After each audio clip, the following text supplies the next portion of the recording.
Everybody, David Heavener here, and I am with, you're not going to believe this, but I'm with a licensed private investigator. You got it. You got Mike it. Shoesmith. That's me. From Canada. From Canada, yes, sir. Down here for the Hear the Watchman Prophecy Conference in Dallas, Texas. You're the first investigator I've ever met in Canada. Yeah. Wow. So let me ask you this question. What does an investigator, a licensed investigator, do in Canada? We're allowed to survey people without being charged with voyeurism.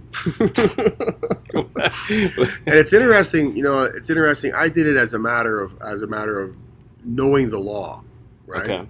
And this has actually worked out for me in at least two different times in Canada, one time in the States, where knowing the law has gotten me out of big trouble with the business that I do. So what you're saying is when someone hires you to do something, and let's say for an example, someone hires you to investigate someone who might be involved in child pornography or molestation of sorts, you have to be careful, because if you step over the line, you might be the one to go behind bars. And that's exactly right. And so for example, I was approached by an OPP, Ontario Provincial Police Officer, right? And he thought that I had broken the law, but my vehicle is surrounded with cameras. I'm recording everything that happens around my vehicle. And I said, "No, sir, I didn't." He said, "Yes, you did." And he starts cussing me out. And this is in Canada. This is in Canada. Okay. And then he walks back to his vehicle and he says, I'm going to be here all day writing you tickets. That's what's going to happen to you right now. So in Canada, do you all have less rights or more rights than we have in the United States? Or if you were an investigator here? Well, there is an assumption of rights like your First Amendment, freedom of speech. Okay. Do you have that in Canada? We have freedom of speech rights in Canada, freedom of religion, freedom from religious persecution. But there's all that going on. But at the same time, it's like you can't yell fire in a crowded room in the U.S. Now you can't. It's illegal in Canada, for example, now to call someone who's going through a gender transition process. Like, let's say you run into a guy, he's clearly transitioning into a woman, right? Or he thinks he is, right? If I refer to him as Mr., that is a criminal offense in Canada. No, wait a minute, hold on. Stop. If a guy decides he wants to become a woman, right, and you refer to him as a guy, as Mr., a guy, right, that's a criminal offense. It's illegal to use pronouns that don't reflect the person's. But it's a criminal offense. It's a criminal. It's a crime. It's hate speech. Hate speech. So what is the penalty for this calling a guy who wants to be a girl a guy, which is what he really is? What's the penalty for that? Prison. Prison. You go to prison for how many years? Prison. Well, it hasn't been tried in the courts yet. This is a brand new thing under Justin Trudeau. Yeah. Well, of course. Okay. So this blows my mind. So I'm making Last Evangelist. It should blow your mind. Yeah, it does. I'm making Last Evangelist. I have to make a decision in my TV series, Last Evangelist. I play a cop. Right. Kind of like what you do. I have to make a decision in this series. Do I have a right to carry a gun? Is the New World Order, if you will, going to let me, as a cop, carry a gun? Do you carry a gun? I don't carry a gun because in Canada they protect. Like, for example, if you're a politician, you're surrounded by people with guns while you're in Parliament or okay. on Parliament. All right. If you're a cop, you get to have a gun. All right. If you're responsible for carrying money to and from a convenience store, you're okay. allowed to have a gun. Okay. But if you want to protect your home, no guns. No guns if you want to protect your home. If you want to protect yourself or your family, no guns. No guns. What if you do shoot someone and they're trying to kill you, trying to rape your wife, right. and you pick up a gun and you shoot them and you kill them? What happens to you? The prison is likely in your future. Okay. You heard that, folks. In Canada, if a guy breaks into your home, he has a gun, he tries to kill you, he misses, but he grabs your wife, starts raping her, and you, as a Canadian citizen or even any person in Canada, grabs that gun, shoots that guy trying to rape your wife who broke into your home, you're telling me he goes to prison. Excessive force. Now, this is really going to blow your audience's mind. In Canada, if somebody breaks into your home, it is illegal for you to forcefully remove that person from your home. You are required by law to use sufficient force, not excessive force, but sufficient force to keep that person on your property. This is the law in Canada. Now imagine this. You're 80 years old. Okay, you wake up, there's somebody's rifling through your belongings.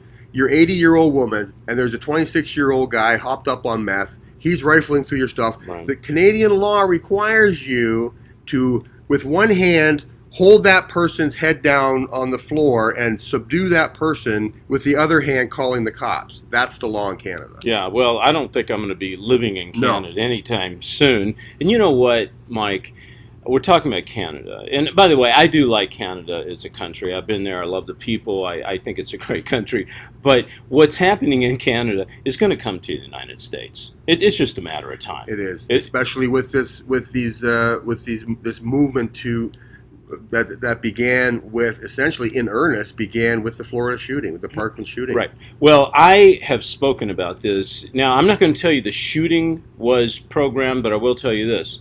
When the shooting happened, in stepped some people. Right. Do you know what I'm saying? Absolutely. Some people. Because I saw these kids. They were interviewed, but they were interviewed by a big Hollywood production. They were coaxed. Right. They were directed. And I'm a director. I can say, I told my wife, I said, hey, these kids, they're too polished. Something's not right.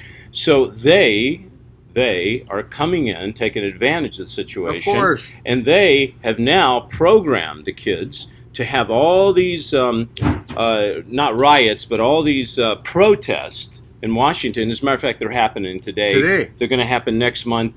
And what scares me, Mike, is these kids are saying, we're the new generation. Mm-hmm. We are going to make sure that the guns are taken out of civilian hands. Exactly. And it's not even a matter of them having to take the guns, because you're going to have patriots in the South and the Southwest. They're going to resist. This is all a matter of getting people to willingly give up their guns. Okay, fine. Using an emotional ploy. I see where you're coming from. Final question. When it comes the day in America that the politician, whoever that is, gets up and makes the announcement, ladies and gentlemen, you will now take your handgun or your rifle or whatever, and you'll go turn it in, because just like in Canada, if you're a civilian, you have no right to carry a gun. No, you don't. What will happen in this country? What do you think will happen? Will they turn their guns in? I think that Canada, we still have the Queen. Queen is on our money. Right. We have the Governor General, to whom the politicians in Canada must answer. Okay. Canada still has a spirit of submission to a king, to a monarchy, right? Okay. That spirit, I just had this conversation with my son last week. He said, Dad, it looks like they're going to go after the guns. I said, son, there is a spirit of freedom that still exists in the United States. The same spirit that said to King George, we will no longer submit to your tyranny. Okay. That spirit is still alive and well in the United States. And to get the guns in the U.S., they will have to take them one bullet at a time. Oh, okay. So what you're saying is it's too late for Canada. It's too late. Because they already have submitted. Once you submit, it's hard to go back again. You can't. But what you're saying in the United States, we have the spirit of independence still. Thank you. With some respect. And you're saying that as a Canadian citizen. Of so course. You have no axe to grind on this thing. No. So if you're out there and you're talking to someone in America, what would you say to them if they do have a gun and someone makes an announcement they have to turn in? What would you say to them?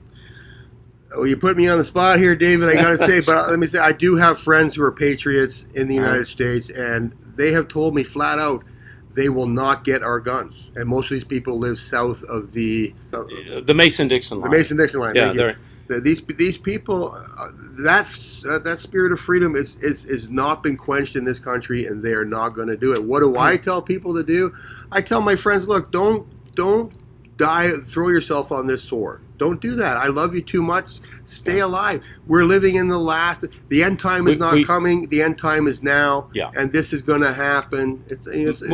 We are, and that's a good point. In Last Evangelist, Mike, I had to make a decision that I'm still deciding if the cops should carry guns, okay? They're going to carry some taser or something, but unfortunately I had to write it to where the citizens are no longer allowed to carry guns. Right. And the reason I made that decision is because I had to get them to the point where they would be so submissive that they would yield to what's happening in Matthew 24 and in Revelation, okay? So in order for my story to play out, or what I believe God's given me, the citizens don't have guns. It doesn't mean that not all citizens still have guns, but they are illegal. They are illegal. And in Canada, when the government said, give us your guns, they did not get all the guns either. Okay. There are people in Canada who still. And by the way, at these marches that they're having today, the cops are disarmed also. Very interesting. Very interesting. So, folks, what we've come up in this is we are in the end times. And what Mike is saying is true, that it doesn't really matter what decision you make. The real decision is the decision to follow Christ, the decision to make God your Father, and to be very, very spiritually minded, because we don't know what's coming down the pike, but all we do know is right now in America, we still have some bit of freedom. We still have a right to carry a gun. Mike, thank you very much. Yeah, it was my pleasure, David. God bless you. All right, brother. And God bless you. The Satanists wanted to install their own tribute, a pagan idol, on the Capitol grounds right next to the Ten Commandments. Billions around the planet are witnessing a world in the grasp of sadistic spiritual darkness. This unholy alliance has infected our governments, our religious institutions, and our societies. The world appears to be unraveling. But can the evil behind these dark supernatural forces be defeated? Is everything playing out just as the Bible predicted it will in the final days? At last, you can know the answers to mankind's most urgent questions and learn your destiny among today's events in the new, unprecedented work taking the prophecy world by storm. Gods and Thrones, Nakash, Forgotten Prophecy and the Return of the Elohim by best-selling author, former decorated law enforcement officer, and senior pastor Carl Gallups. This changes everything. Available now wherever fine books are sold.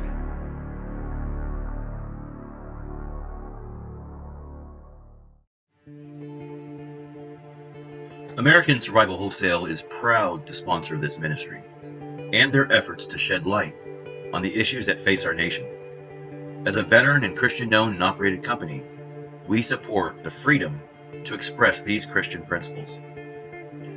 We all understand the importance of being prepared. After witnessing the devastation of Hurricanes Harvey, Irma, and the wildfires that affected so many, please support this ministry by clicking on the link below and check out the amazing alt media package for our listeners.